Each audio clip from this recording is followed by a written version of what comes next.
How are you having so many problems? I don't know. I really don't know. She's the secret winner of the lotto, and she's just covering, making sure that that ticket is well hid. Is that what it is? All right, guys. So just to let you know, Benjamin went ahead and hit the live button. So we have a live audience. Hello, everyone watching. You're just a minute early. It's almost 10 o'clock. So we're about to start. Welcome. I'm glad you're here. And Melissa was having some technical difficulties, but I think maybe, I don't know, did you get them fixed, Melissa? Are we good? I am back on track, Brian, and we are ready to take off. All right. Well, we can hear pretty well now. We hear you extremely well. I was confident that you would make that happen. So it's 10 o'clock. We've got, 100 folks or so watching. So let's go ahead and get started. Good morning, ladies and gentlemen. My name is Bryan Reynols. Welcome to the Appraisal Report Webinar, brought to you by Appraiser eLearning. We're glad you're here. We've got some breaking news. Oh, and a phone call coming in. We have a panel of experts that I'm excited they took the time to join us today to talk about some of these hot topics facing our profession. I'm happy that you're here, that you've taken the time out of your busy day to watch and learn and participate. That's right. You get a chance to participate. You have the ability to type a question live. Benjamin will forward those on to us as he receives them, and we'll answer as many questions as we can in the time frame allotted real time. This the nice thing about our webinars is they're not scripted. My guests might not like it, but they're not scripted. They're not rehearsed. It is indeed a conversation, and we're just having a conversation today. We just happen to have 100+ folks watching and participating. These sessions are all recorded. So if you have to go look at a house or something and you missed part of this, you can go on to the YouTube channel and watch the rest of it. For that matter, watch any of our prior webinars. In fact, you're watching us right now via YouTube. So what we do is we ask that you take a second and go ahead and hit the subscribe button, wherever that is on your screen. And then that way that keeps you in the know if we have a special edition webinar. That being said, we got a lot to cover today, and we're not going to be able to cover it all. So we've made an executive decision about 5 minutes ago that we would have a part 2 or a part 3 or maybe even a part 4, depending on whatever we need to have to get through this material. There's a lot here. There's a lot of proposed changes, and we want to spend an ample amount of time going over these in detail. So without any further delay, let me introduce my guest, and I'm going to let them kind of give you a little background on themselves. We'll start with Miss Diana Jacob, my dear friend. Tell everybody who you are and what it is you do. My name Diana Jacob. I live in Lafayette, Louisiana. My practice is primarily litigation support and also education. I'm a compliance nerd, and I get into that. I also teach, and I was the appraiser advocate before there was an appraiser advocate. I've been around a long time. I always tell people when Noah landed, I helped him with highest and best use. So that's my background. Perfect. Thank you, Diana. Mr. John Brenan, please. Hey, Brian. Thanks. It's great as always being here with you. I'm John Brenan. I am the current chief appraiser for Clear Capital. I have been in the appraisal business for, sorry, it chokes me up, almost 40 years now. And I have had experience not only as a practicing appraiser in both residential and commercial properties, but also managed an appraisal district for a large lender, and spent 8.5 years as the chief of licensing and enforcement for the Bureau of Real Estate Appraisers in California, and then 16.5 years as the vice president of appraisal issues at the Appraisal Foundation. I'm a certified general appraiser and certified USPAP instructor. Glad to be here. Cool. Very cool. Welcome, John. Glad you're here. And he likes to fix up cars and does a good job with that. I haven't seen the cars, but I have seen the pictures. Mr. Scott Rose of Class Valuation, please let our viewers know who you are. Thanks, Brian. Like John mentioned, glad to be here with everybody today. Definitely a hard one to follow there, John, with that resume behind you. I am a certified residential appraiser based in Colorado. I'm the Chief Innovation Officer at Class Valuation. I spent about 10 years in the field prior to moving more into the corporate side of the business. Spent a good 5 years doing secondary market due diligence, and then moved more into the AMC space following that, and have been there ever since. So happy to talk to everybody today. Very good. Very good. And last but certainly not least, Miss Melissa Bond, please let our viewers know who you are. Hi, I'm Melissa Bond, and I think I have a real tough act to follow. Each of you guys, I am just a certified residential appraiser. I've been appraising for 28 years, and if you can see my background, this is the type of properties that I specialize in. I specialize in rural appraising, and it's all complex. I'm also a CDEI certified distance education instructor. I have been providing education to appraisers in many states for about 12 years now. And Brian, I am so happy to be here among such a well-appointed panel. Thank you, Melissa, for being here. Thank all my guests for being here. As I said before the camera went live, you're all very busy people, and have a lot on your plate. And I appreciate the time that you set aside to join us and our viewers today on such a hot topic for that matter. So let's just dive right into it, ladies and gentlemen. We're talking about the request for information. They call it an RFI, and this is from the Federal Housing Finance Agency. And for those of you that don't know who they are, they're the federal agency, a governmental agency that's in charge of kind of monitoring Freddie Mac, Fannie Mae, policing them. Is that fair? I don't know, John, what would you say the FHFA is? I'll throw that back to you. Well, I think you hit it. Probably the cleanest way to describe it is they have oversight of the GSEs. That's their primary role. So what we're talking about today is the FHFA has sent out a request for information. It looks like this, okay? And it's asking you or anyone that's interested, in one section it says stakeholders, but later it says any interested party. And I assure you, if you're an appraiser or a user of appraisal services, you're an interested party, or you certainly should be. I want to go ahead and give you a date. You have no later than February the 26th, 2021, for input. So they'd like your written input. They'd like to know what you think by February 26th. Now, these are the four areas I'm going to highlight.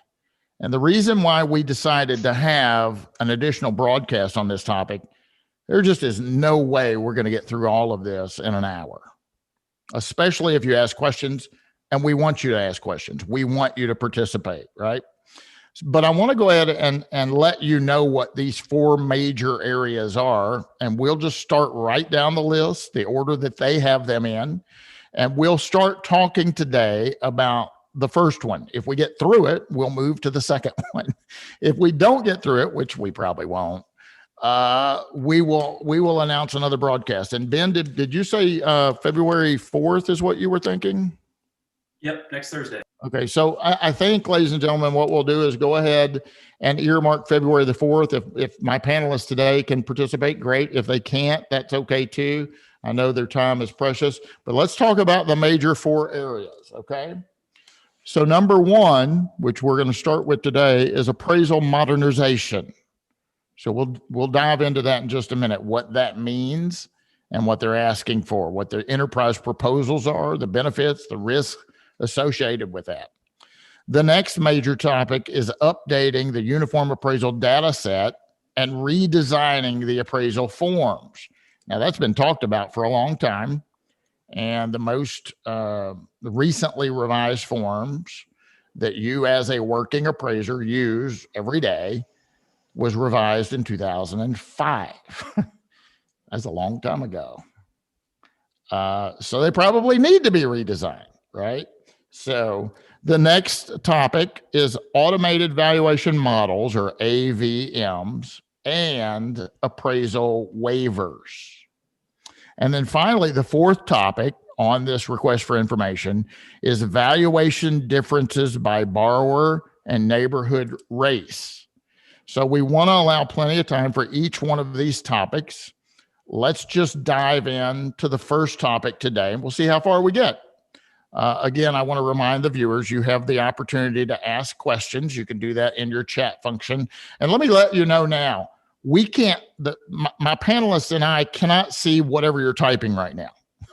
So if you ask a question there, just be patient. Benjamin will grab those up and forward those over to us, and we'll get to as many of those we can. Somebody got mad at me one time because they said, I said hi to you during your broadcast, and you didn't say hi back to me.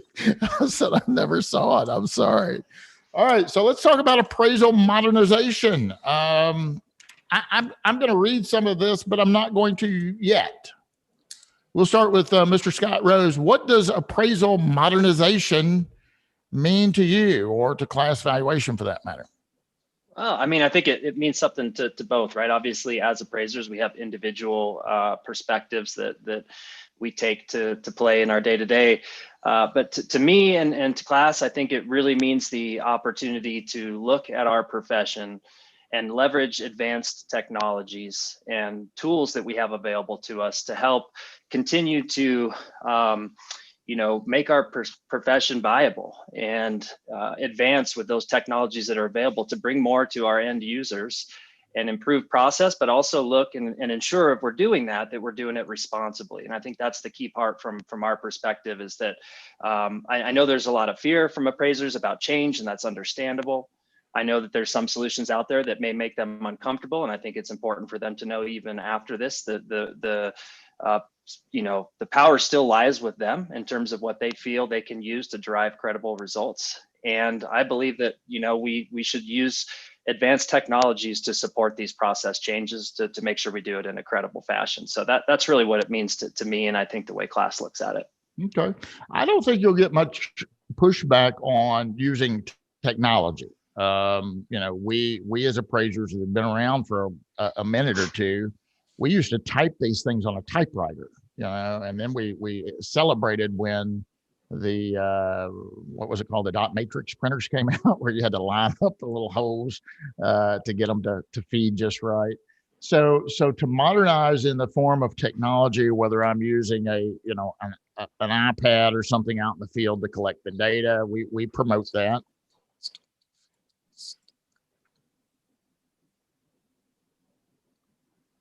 Looks like Bryan froze there. Lost Bryan.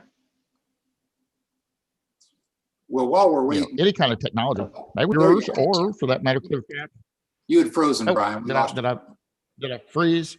John Brenan, what? Tell me about you or Clear Capital. What their thoughts are relative to modernization.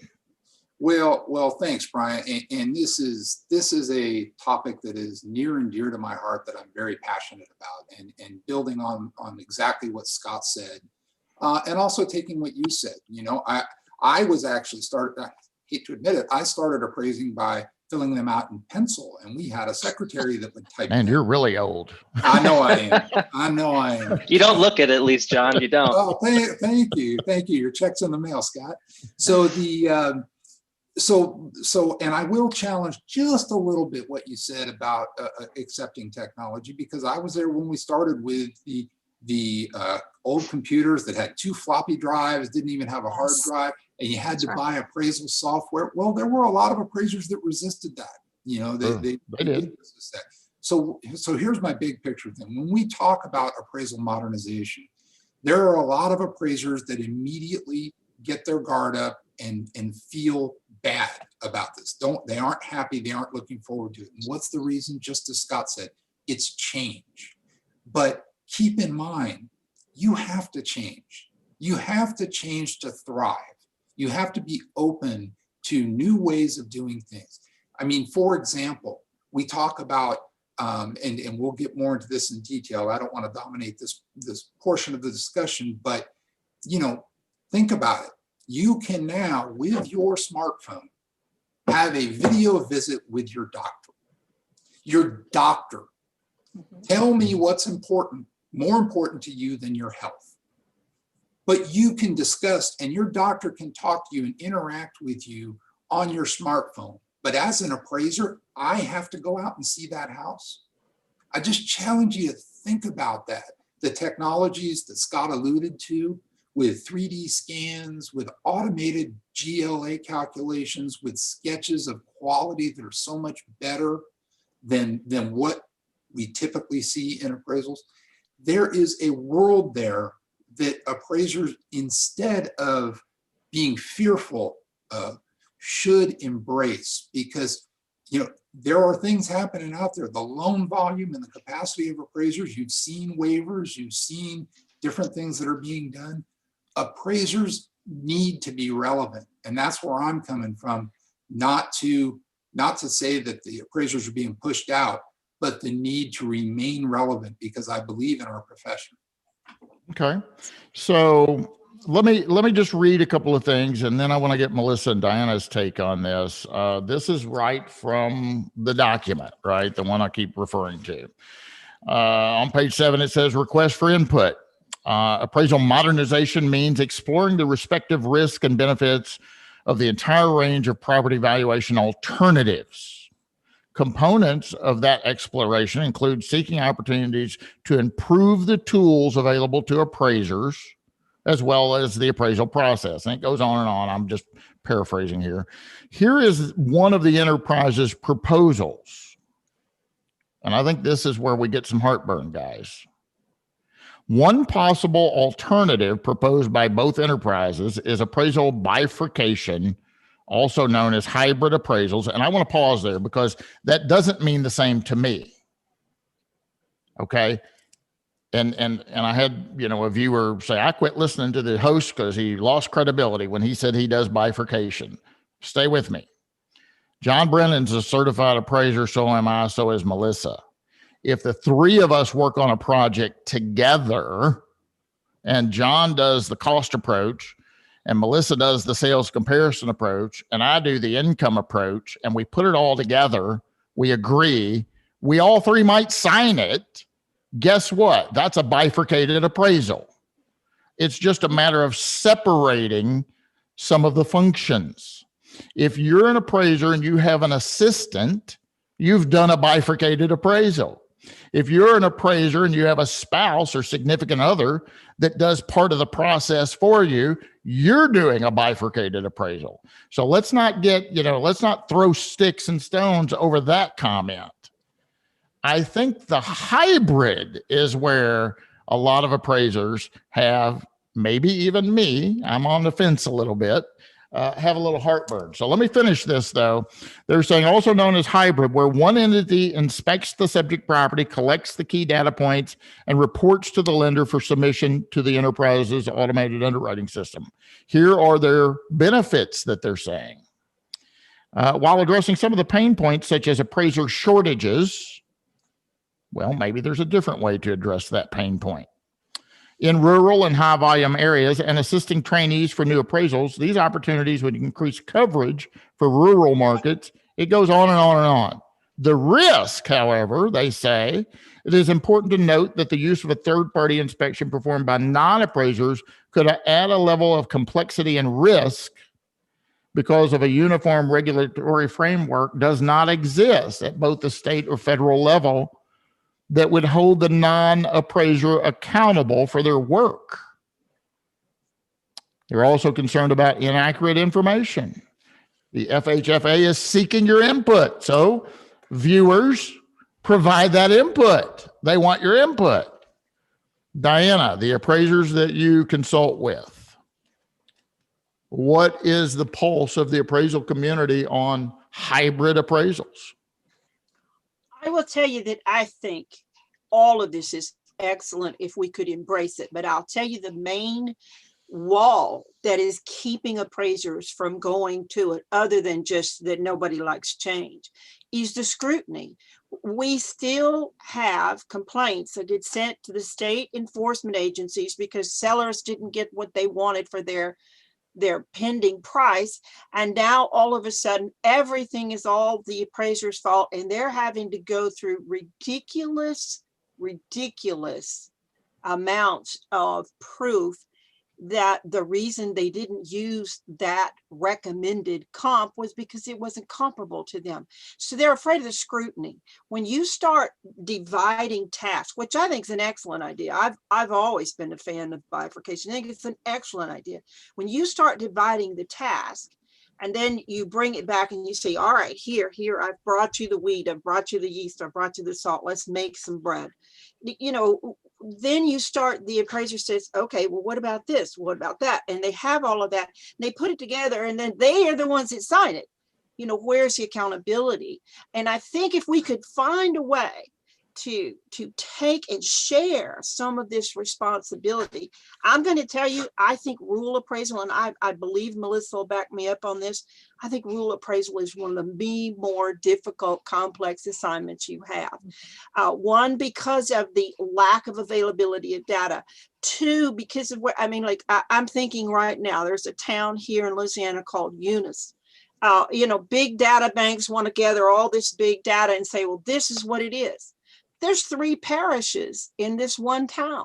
So now where is the data bank coming from that they can make these judgments and say, you have to use this sale. And if you don't use this sale, I'm going to turn you in. When we can find a way to be kinder to those that are under this scrutiny and this accountability, I think we will have a more readied. They want to serve their clients, but they're to the point now where they're saying, I'm only going to take those that have the lowest risk to me. I'm not going to take anything on, and certainly not with somebody else involved, because I'm the one that gets beat for it, and I'm tired of being beat. I think that's where the issue is. So Melissa, you're out there, you're a boots on the ground appraiser. You actually go out still today and look at property, opine a value, and write a report and send it into a client. Is that correct? That is correct. Yeah, I do that too. So I looked at a house yesterday for a repair. The first go around, they didn't get all the repairs done. And man, they were mad as hell at me. Well, why are you mad at me? I'm a reporter. I'm reporting what I see. You should be mad at yourself. You didn't do what you were supposed to do, but everybody gets mad at me. All right, well, be mad at me. That's fine. What, not only are you a practicing appraiser out in the field, Melissa, such as I, you are also an instructor. So you teach live classes. You have an audience of working boots on the ground appraisers. Yes. When this subject comes up about, and I know there's more to appraisal modernization than just hybrids. I get it. Mm-hmm. But this is where the focus, I think, is for most appraisers. And what is the pulse of the appraisers out there that you've been around when we talk about hybrids? Well, I can tell you the foremost reaction is, I'm not doing that. Okay, then we really work into talking about some details, because if we truly step back, and this is what I try to explain to appraisers. I'm not advocating one way or the other, but that's a business decision for you. But I do want you to have the real facts so that you can make an informed business decision if you're going to take these hybrids or not. Having half information is never a good situation for anyone.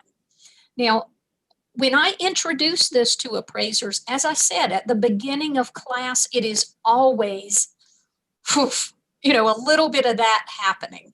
But you can see as we discuss these points, it becomes more palatable for them. Now, I'm not saying that everyone embraces it, but change takes time. Change does take time, and we cannot expect someone to change a deep-rooted habit overnight, but we can continue to whittle down that wall and just give them the real information that they need. And I will say this, you have a certain segment of the appraiser population that is just embracing it wholeheartedly, and saying, hey, I think that's a cool concept. I just sit back at my desk and I have all the information that I need, because what I do tell them is, remember, scope of work is always the appraiser that determines that. You have the latitude of going beyond what's just been provided to you, and you have the responsibility of going beyond the information that has just been provided to you, and do some research. And the more that we utilize technology in doing that, the better we're going to fit into that new pie. Because I've been in appraising for 28 years, and guys, it does nothing but change. We have to embrace the change, and we have to make that fit our business model, and we can if we're well informed. Yeah, one of the common phrases that I use is, change. Most things change. If you don't believe me, look in the mirror. Right? Things are going to change. Those are not good. And you may not like it, but change is going to occur. Not all things change, but most things change, and the appraisal profession is not insulated from that. Things are going to change, and we have an opportunity to embrace change and see the opportunities and figure out how to, if we need to adjust our business model, adjust that business model. Or we can resist change, and more than likely, if you resist change, you're going to be left behind. It's just that simple. How many 1-hour photo developing labs are still in business today? I don't know of any. And that's because that industry changed and was replaced by digital cameras, right? So I get that. I also think with better information, we feel more comfortable as appraisers. Talk about, Scott, how this hybrid, how you see this working, because, one of the things that we're charged with is developing an opinion of value. And one of the, the very first step of the appraisal process is problem identification, identifying the problem to be solved. And within that is getting relevant characteristics of the subject property. So I need to know how many bedrooms, how many bathrooms, what the condition is. If you just say it's 2-bedroom, 1 bath, and you don't give me an indication that, you got to go through 1 bedroom to get to the other bedroom to get to the only bath, I might have said, well, in my market, that the marketeers, market participants, would view that as functional obsolescence. But because of this third-party non-appraiser didn't communicate that to me, now that's going to impact my opinion, right, and conclusion. So we had one the other day that the client said, do not contact the borrower or the owner. You can't go in it. It was a foreclosure or pending foreclosure. Do a drive-by only. And Kelsey came in and she said, Bryan, there's no MLS data. They've owned the house for 20 years. How do we know what's in there? And I said, well, you got to call the lender back and tell them we've got a problem here. Send us a copy of the most recent appraisal report they've got. And they should have that. If they're about to foreclose, they should have had one when they produced the loan. And I said, if we cannot find something that we can sink our teeth in, we're going to have to withdraw from that assignment and tell them that. And lo and behold, guess what? We got a copy of the old appraisal report. We also, I don't know how they did this, we got interior photos of it suddenly, recent interior photos. So I don't even know how they pulled that off.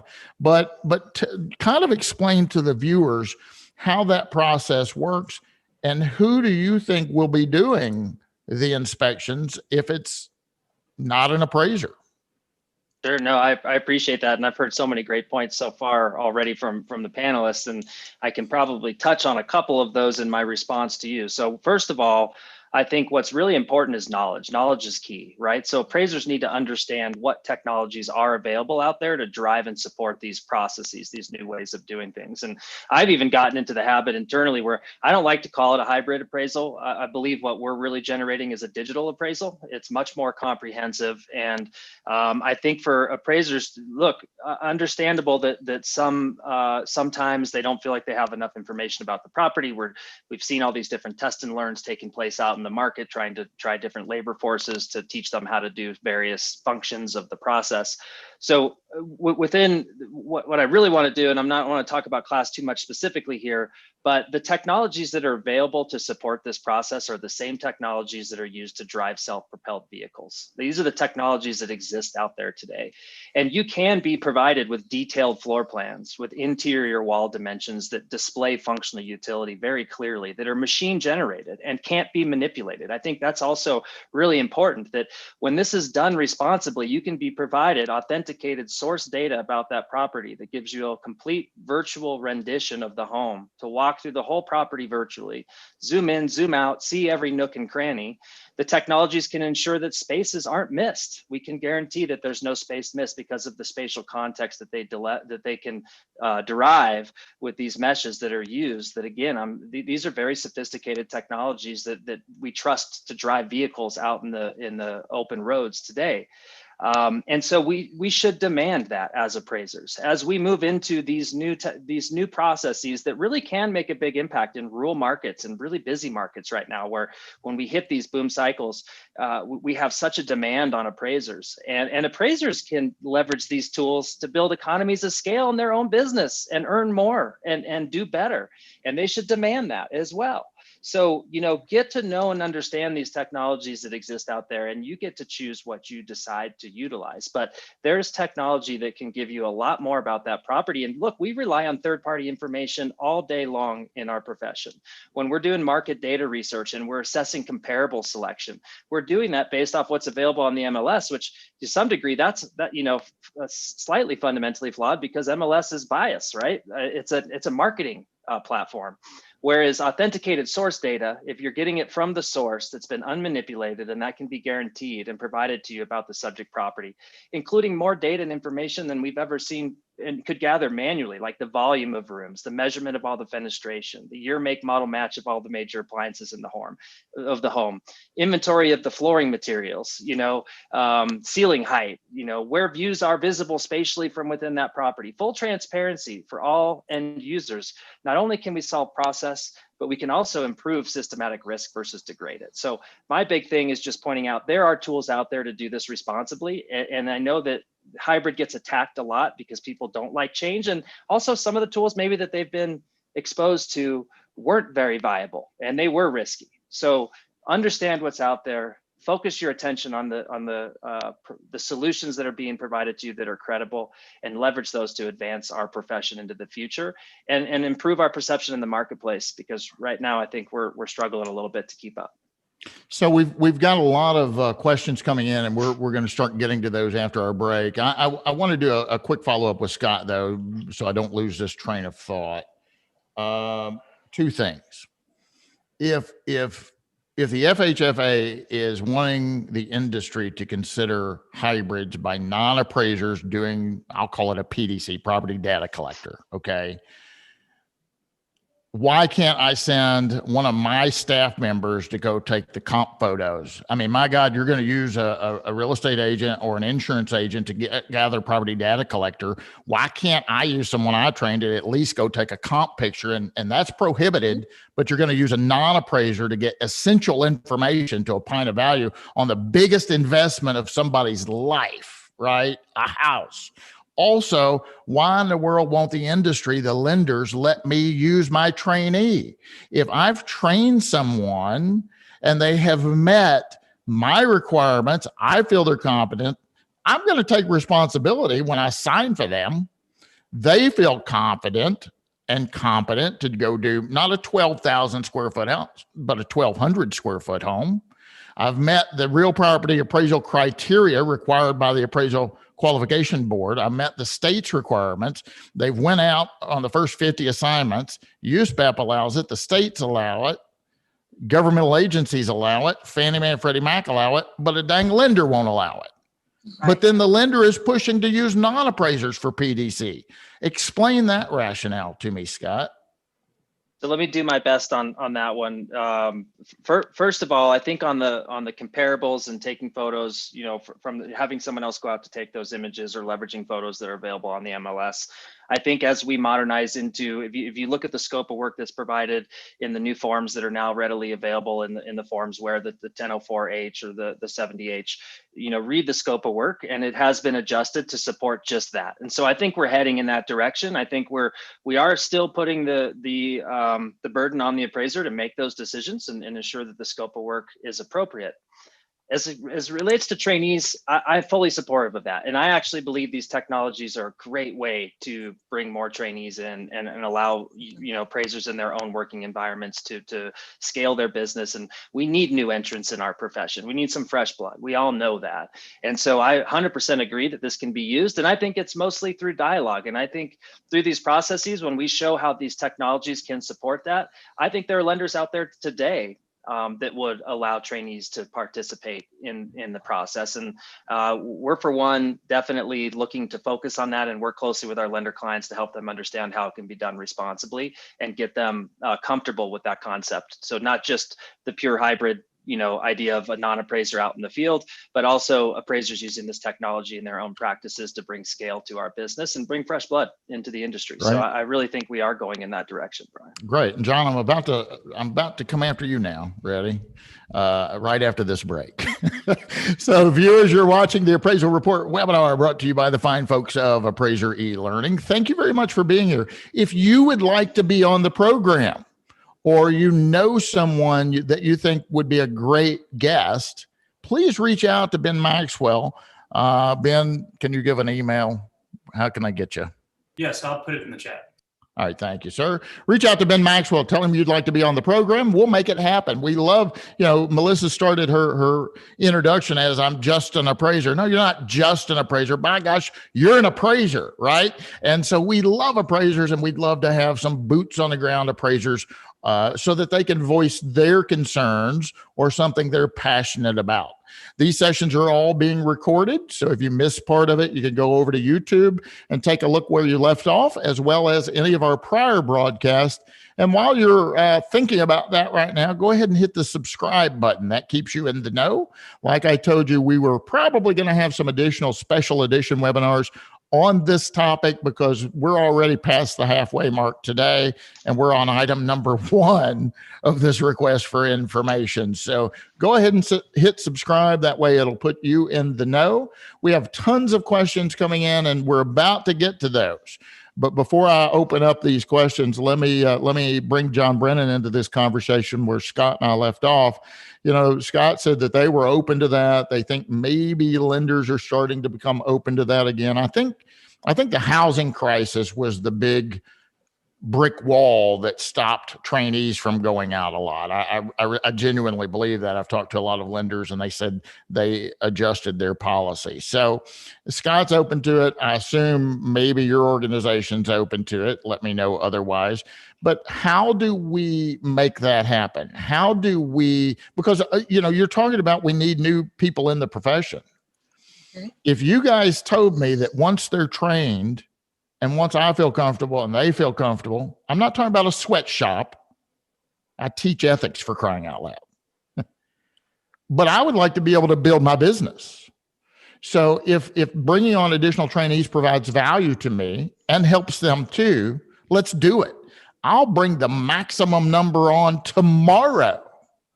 But right now, if you say, no, Brian, you got to go look at every house yourself, there's only so many hours in that. I can't do that, right?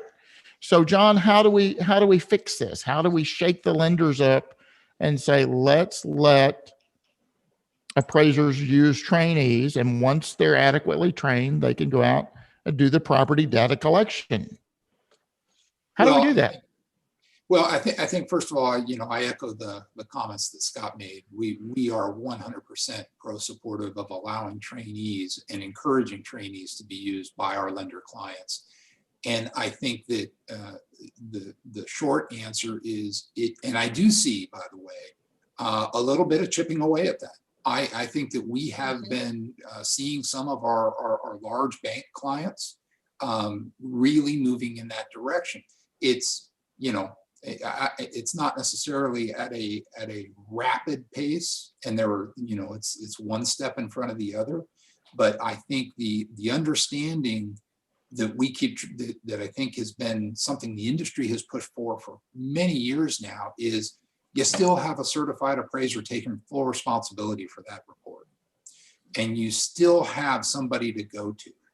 There are some operational issues, you know, that lenders look at, like, you know, whether a trainee can get E&O insurance and other things like that.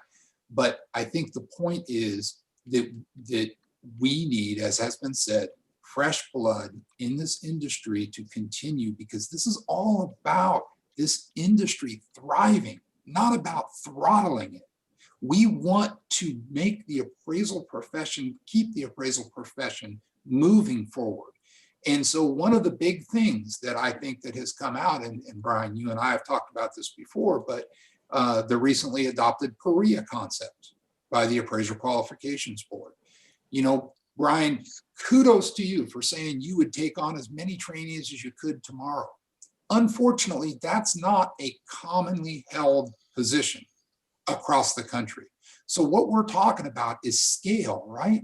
You can't rely on 10, 20, 50 appraisers to say, I'll take on 2 or 3 trainees and make a difference. And that's where PREA can make a difference. Sure. You can scale and bring many, many trainees in at the same time. I think with those PREA programs done properly, and being able to show clients, banks, lenders, what these trainees are being trained on, and then be able to turn that person into a certified appraiser, I think that's going to be a big step in trying to accomplish what you're saying. Yeah. And, you know, I bet you would increase the number of practicing appraisers that would be willing to bring on a trainee if they saw the value in bringing on the trainee. But if I have to go look at every house, well, why have them tag along, and why pay them when I got to be there anyway? And I know, because I'm around a lot of appraisers on a regular basis, John, that's the common feedback that we hear on that issue. We're going to get back to hybrids in just a minute. We have a lot of questions coming in, and I do want to just kind of put a little note in here for anyone watching that's a trainee or that wants to get into the profession that's not currently in. I happen to be the president of the National Association of Appraisers as well, and I'm not didn't mean to plug them today necessarily, but I'm excited to announce that we have created. It's all but been a final improvement. We're creating a membership level for trainees. Yes. And so we're going to try to be a home for trainees. I just created a trainee committee, and we're trying to create something that I've been calling the trainee network. And so at our conferences, we're going to have a breakout session or a trainee workshop where we'll talk about, different things. And again, I don't want to spend any more time talking about that, but if anyone's interested in that, reach out to the NAA and we'll share some ideas and suggestions. We're trying to really, really get trainees involved. And I'm very excited about that. So let's get to some questions, and whoever wants to tackle some of these, feel free. Now, some of these are mere comments. Some of them are questions. So let's just dive right in. I haven't even read this one yet, so this one is news to me. It's Mr. Scott Cullen. Hi, Scott. Glad you're watching. Scott's a dear friend, and I have a lot of respect for him. He's got a lot of great products and tools that help the appraisal profession. Have appraisers do observation when a property is listed? Fee paid by the seller or agent. If the buyer lender requires appraisal, appraiser selects comps and completes the report. Big reduction in lead time. So he said, his suggestion there is maybe this is something that you do early on in the stage. I don't think that's necessarily a bad idea. Misty says, I'd like to know about the tools available class for technology inspections. And I'm going to say, Misty, at the end of this broadcast, I'm going to ask all of the panelists to give their contact information. So if Scott's happy to provide his contact information, you could reach out to him directly about those specific tools. John says, you are required to visit the property because of the pre-printed scope of work requires it. This does not mean that the future scope of work can be changed. Things must be tested before they can be scaled. I think John and Scott talked about that on maybe some of the new forms, that changing a little bit. Let me just look and see what else we've got. All right, Greg, the users of these reports always state they should be completed in 2 hours or so, and you should be able to do 4 to 6 a day. That is not going to happen regardless of how good and accurate the information is. Diana, what are your thoughts on that? You know, Greg is saying that a lot of proponents of hybrid say, well, you can do, 50 a day or something. What do you think? One of the things that I want to address, and I'm hoping that collectively we've started a good thing here, is the conversation has to happen.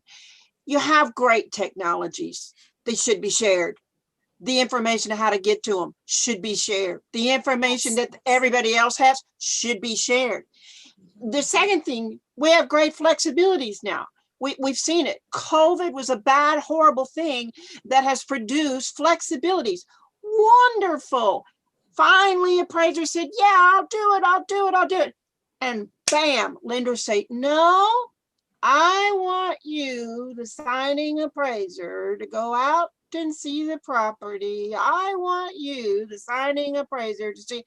And I'm like, wait a minute, we got to have a conversation where we're willing to say, we want to be your service provider. We want to have some oversight of these things, but let us expand our business. Let us have an advantage of enjoying the technologies. Let us have an advantage of training these trainees that we've trained and send them out and see how they do. Why can't we get there? Why are the lenders saying all of a sudden no? So you get the appraiser to finally open up their arms, and then all of a sudden no. There should be a way, and I don't know what it is, but there should be a way where when an appraiser runs into a brick wall because they're not allowed to do the very things they're being encouraged to do, to say, this one said no, go get them. I don't have time to police the lenders that say no. I only have time to do what I'm taught to do. And so that's what I would say to this, is that we need to, we've started a good conversation. We need to continue it on. Thank you, Diana. Let's get to some more questions. Will May says, can you list specifically the tools you were talking about and how they could help scale a smaller business operation? He goes on to say, is it just working for someone big? Will, let me just say this. In our next month regularly scheduled webinar, and ladies and gentlemen, we try to have these once a month. Our regular scheduled webinar is the 4th Thursday of every month. We have to massage those a little bit for December and November because of the holidays.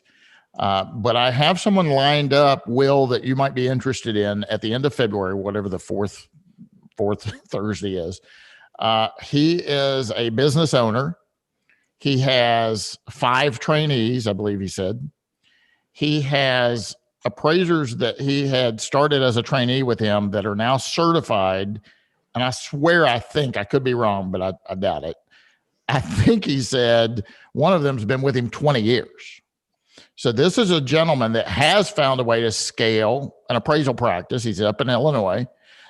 He serves on my membership committee with the NAA, and I kept him after, and I said, will you be on a webinar? I think people would be interested in what you have to say. You've brought on trainees. They've become certified, and they're still with you, for crying out loud, because that's one of the big fears that appraisers have bringing on a trainee. Well, I'm just training my competition. As soon as they get certified, they're gone.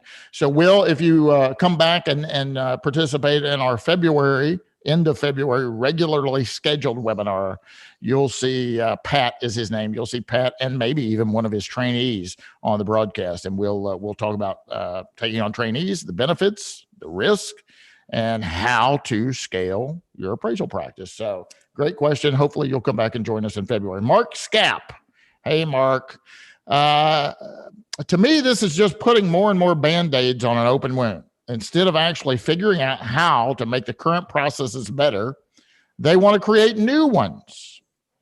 They will allow an Uber driver to inspect and make a sketch. However, they won't allow a properly trained appraiser trainee. Makes sense to me.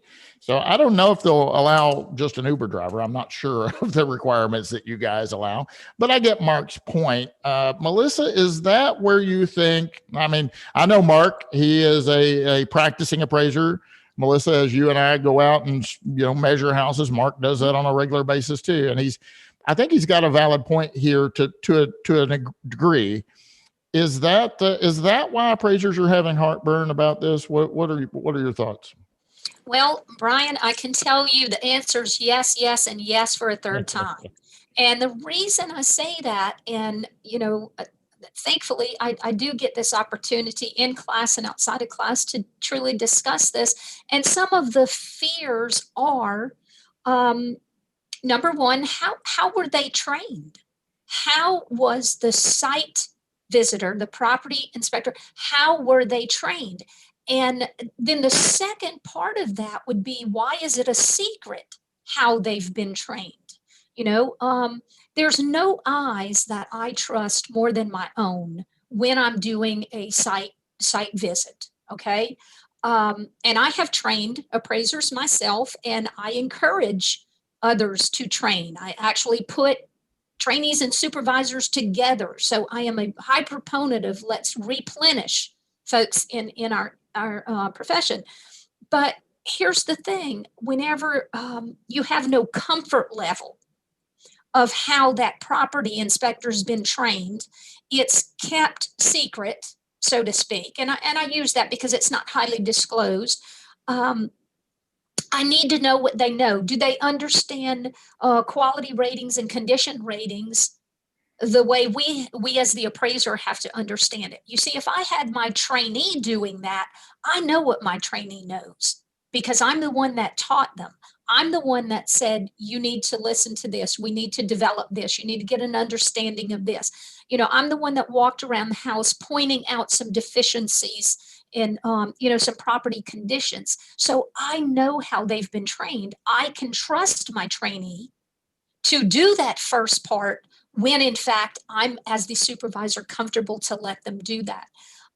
When I have, and as Mark called it, an Uber driver, and I know that he was doing that a little tongue in cheek, but it's almost not too far from the truth. Mm-hmm. I want to know what's their education base, what's their experience, what is their mindset? Is it appraiser minded? And here's the thing that I will say, and I think Scott touched on this earlier, that in MLS, when we're using MLS data, the purpose of that MLS data is for marketing, pure and simple. Okay, so if we take, let's just say, a real estate agent and allow them to be the property inspector, well, their mindset is different. Their mindset is in, marketing, in actually getting to a closing table. It's a totally separate. And I have had trainees that were extremely successful real estate agents. And the first thing I tell them is you need to forget everything that you know. You can't carry it over, because the mindset is so different. So I think the biggest heartburn for appraisers is I need to know how they were trained. I need to fully have that understanding. Let's ask the two guys here that maybe can answer that or shed a little light on that, Melissa, because that's a great question. And, I don't know, John, do I need to create, number one, an educational platform to train these folks? Or number two, do I need to create Bryan's property data collection company? Because I think there might be an opportunity there if I create a company full of property data collectors. So guys, maybe my viewers, maybe this is an opportunity for you to create another division of your company that does property data collection. I don't know. I'm seeing an opportunity here. John, talk to me a little bit. How are these folks going to be trained? Or as Mark Scap says, are you just going to pull an Uber driver and say, hey, you're doing Grubhub and Uber and Lyft, might as well do PDCs for the appraisal profession? Well, let me say this, because Melissa brought this out multiple times in what she just said. The heart of the issue we're talking about here is trust. That's what it's about.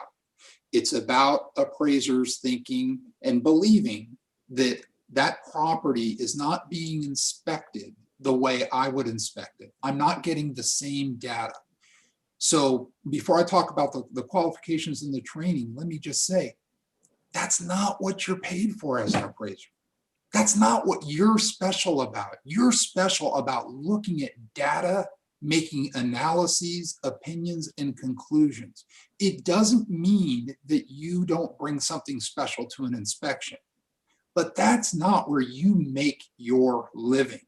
And so I think that's important to keep in mind. So when you talk about the trust and you talk about the training, absolutely, these people and the people that do the property data collections for our company are trained. They go through a training process. Every PDC is reviewed before it is submitted. They are licensed real estate agents and brokers because of their familiarity with real estate. But to Melissa's point, they are not, their role is not from a marketing standpoint. Their role is simply collecting data. We don't even like them to give opinions on condition or quality. Just report the facts. That's not what they're there for. That's what the appraiser is there for. And that's a very important distinction. Now, let me address something you just said, because I was at a workshop where Fannie Mae was presenting, or they were there while their partner was presenting. And one of the things that I heard directly out of Fannie Mae's mouth was these PDCs would opine some things to go to you or the lender, but the property data report that went to the appraiser would not include those opinions. Okay, they're just the facts, ma'am, nothing but the facts, right? And I think that's when they were talking about data and done. Scott, is data and done still on the table? And just so the viewers know what I'm talking about, there was a proposal that on some instances, and maybe again, this is measuring risk, right? What is the risk of this loan? We're going to send a property data collector out, gather characteristics of the property, and if we're okay and happy with it, we're done. It won't even go to an appraiser.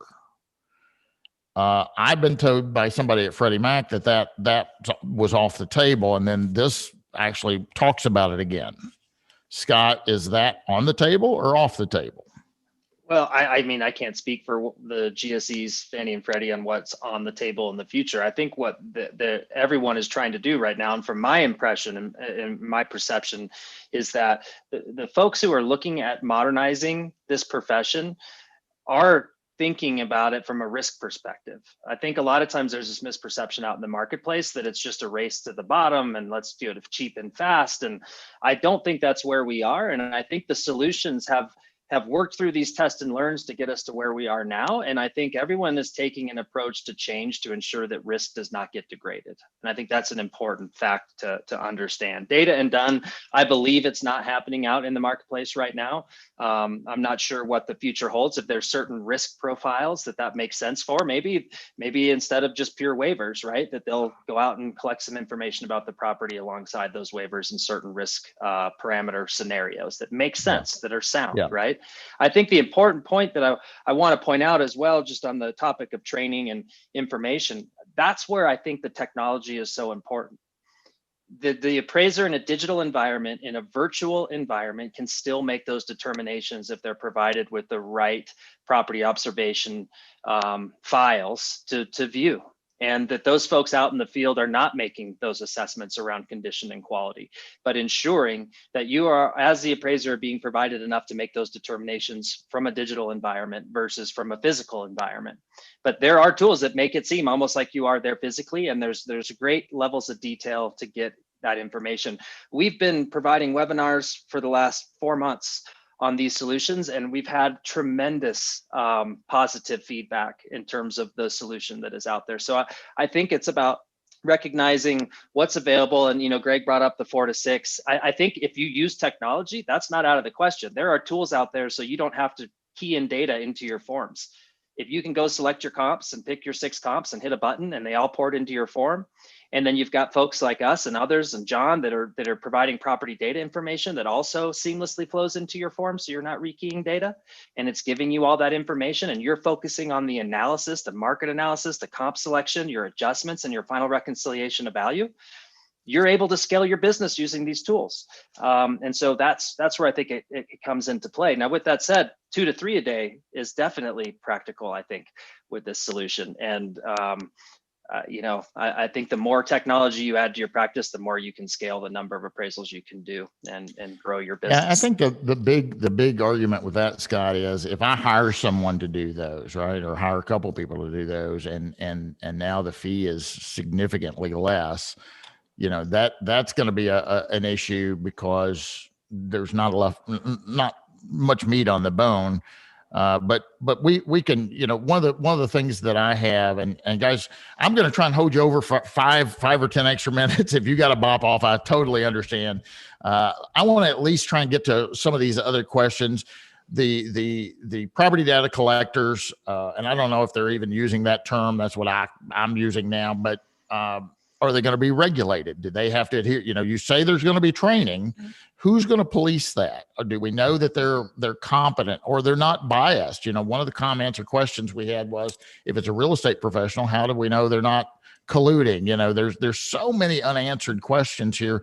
Let me just run through some of these and we'll try and answer as many as we can. And ladies and gentlemen watching, this is exactly why I said we need to have another broadcast, because we're on topic 1 and we're having a challenging time even getting through it. Margie says, will the virtual tools be available by the lender?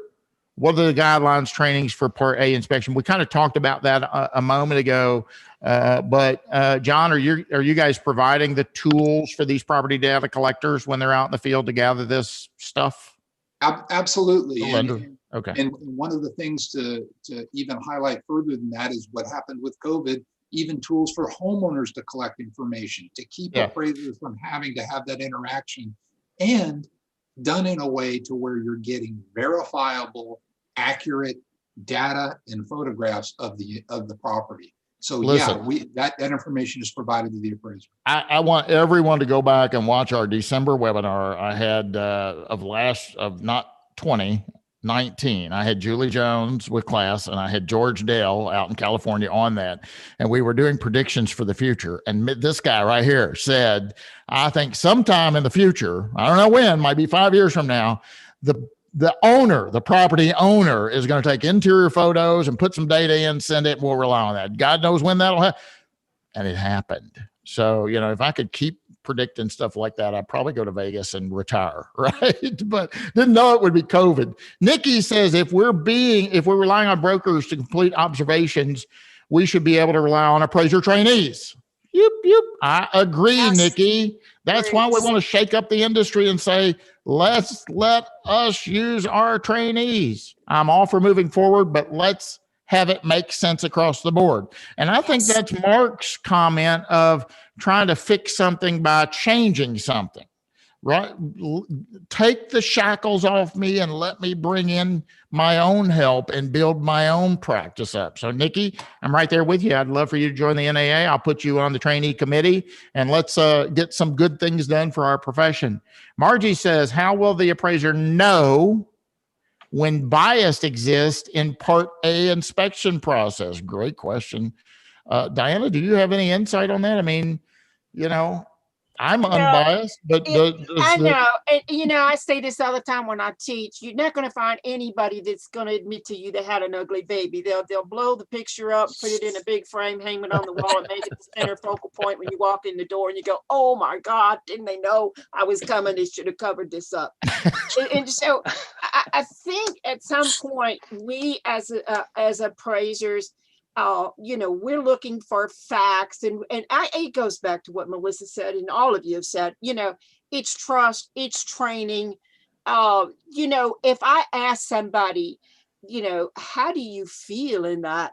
They're going to say, "Oh, I feel great," or they're not. You got to ask them factual questions. You've got to point them to, will you take a picture of this wall? Will you take a picture of this? And when they have duct tape over a crack in the floor, and you ask him what happened, they say, oh, we were playing with the duct tape last night. Oh, okay. No, duct tape covers a multitude of sins in a house. We all see it. I think you can tell. I mean, let's face it, what's staging? What's the whole purpose of staging a house? Is to make people feel like they can see themselves there and see it. I need to figure out how to use filters when I do these broadcasts, so I look better. Right? Yeah, there you go. Because nobody on social media really looks. No, let me tell you, that's a new thing now. People are actually having plastic surgery so they look better virtually. I was like, Lord, I just wanted to know what button to hit. They're all out there getting surgery, making their lips puffed up and all that. I think you avoid the bias when you teach people what to do. I don't think it's wrong for a homeowner to take an interior picture, because they've got somebody with COVID in the house and I don't want to go in and they need the loan. Is it really horrible that they took the picture when I said, But here's the challenge with that. Have you ever looked at a house? I had a couple, I'm a real estate agent too, don't do a lot of it, but I had a client wanted me to show them a house. They said, what's wrong with this house? Because my God, look at the pictures. It looks nice. And it's 40% less than all the other. What's wrong with this? I'm like, I haven't been in the house, but let's go look at it, And so we went through it. Diana, the pictures. I know. This house didn't look anything like those pictures. So that's the ugly baby that's all dressed up. Yeah. There's things you can do. I mean, are we going to be 100%? Guys, we're never going to be 100%. We're not 100% when we see it. That's right. But I think you have to say, take a picture of this, take a picture. I love what John said. Let's take them, or Melissa said, let's take them through a training program. Let's teach them how to measure. Let's teach them how to take, we allow, Fannie Mae says, Bryan, you taught it. Here's a sketch. You don't have to have interior walls. Fannie Mae doesn't say you have to. How are you going to show functional obsolescence if you don't show the interior walls? I think there's things we need to do. Some of it's getting back to basics, but it's just good old fashioned training. Yes, I want you to look in the attic. Why? Because it may have been burnt before. I've had that happen. Oh, are you sure? It doesn't look like it's been burnt. No, go look. We have to teach what to look for. And we have to be able to trust. And I don't know that we always are going to be able to trust. Burnt child fears fire. That's where we are. Yeah. A few more, and then we're going to call it a day, because guys, they're still rolling in. We've got 217 people watching right now, and this could go on forever. And at some point I want to eat lunch. But Ken said, I feel desktop reports or hybrid reports may be a slippery slope to non-appraisers doing half or work and taking some of the pay. Thank you, Ken, for that comment. Again, guys, all of these comments and the passion that I'm hearing in some of these comments, you need to respond to the request for information. This is exactly what they want from you, and you can make a difference, believe it or not. Texas Valuation Professionals, I've been doing hybrid appraisals as soon as they were available. My experience is that the PDC reports are low quality. I just disclose the data discrepancies and use appropriate assumptions. So thank you, Texas Valuation Professionals, for number one, admitting that you are doing those, and also how you're handling that when you feel that the integrity of the data that was provided to you is not credible. We're allowed to make the assumption that the collection data is correct. Isn't our analysis based on the reported data? All right, guys, I think we're going to wind it up, because these questions could keep coming in, and I know my panelists have other things they need to do. So guys, thank you for being here today. I really appreciate it. We've had a big viewing audience, and a lot of questions, a lot of comments. I hope that you will consider coming back on another broadcast. And Ben, I think we went ahead and locked one in for what, February the 4th? Benjamin? That's correct. All right. So ladies and gentlemen watching, on February the 4th, we'll have a special edition webinar. We're going to talk about updating the uniform appraisal data set and redesigning the appraisal forms. So new forms are probably on the way. We recommend that you get your hands on a copy of this and put your passionate comments in writing and send those to this federal agency. They will read them and take those under advisement. I know the NAA is preparing a response on behalf of its membership. Melissa, Scott, John, Diana, thank you for being here today. Just real quickly, each one of you, Scott, if someone watching wanted to reach out to you directly, what would be the best way to reach out to you? Either at appraiser outreach at classvaluation.com or, happy to reach out to me directly as well, srose@classvaluation.com. Thank you. Diana, you said you still advocate for appraisers. You do some consulting. If someone wants to reach out to you and maybe have you do a friendly review or something like that, how do they get in touch with you, Miss Diana Jacob? Diana T. Jacob at yahoo.com. It's my name.com. Thank you, Diana. Mm-hmm. Melissa Bond. And Melissa Bond is as easy as mbond@datastar.net. And folks, I'd be happy to discuss anything with you. Bryan, thank you. I enjoyed being with you today. Glad you're here. John Brenan, last but not least. Thanks, Bryan. Best way is email john.brennan@clearcapital.com. And I want to say thank you for the passion from your viewers from this panel.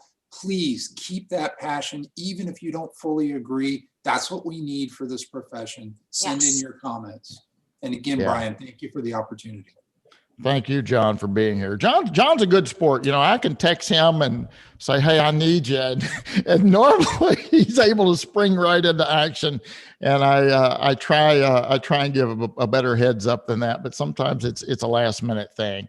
Ladies and gentlemen, you've been watching the Appraisal Report webinar brought to you by Appraiser eLearning. Thank you so much for being here.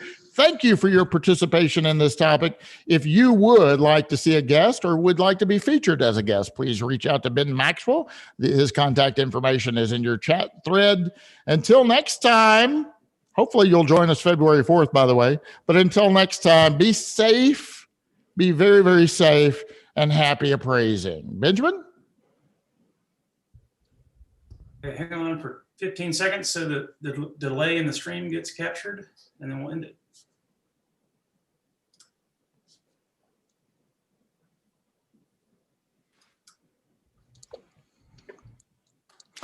Thank you, guys.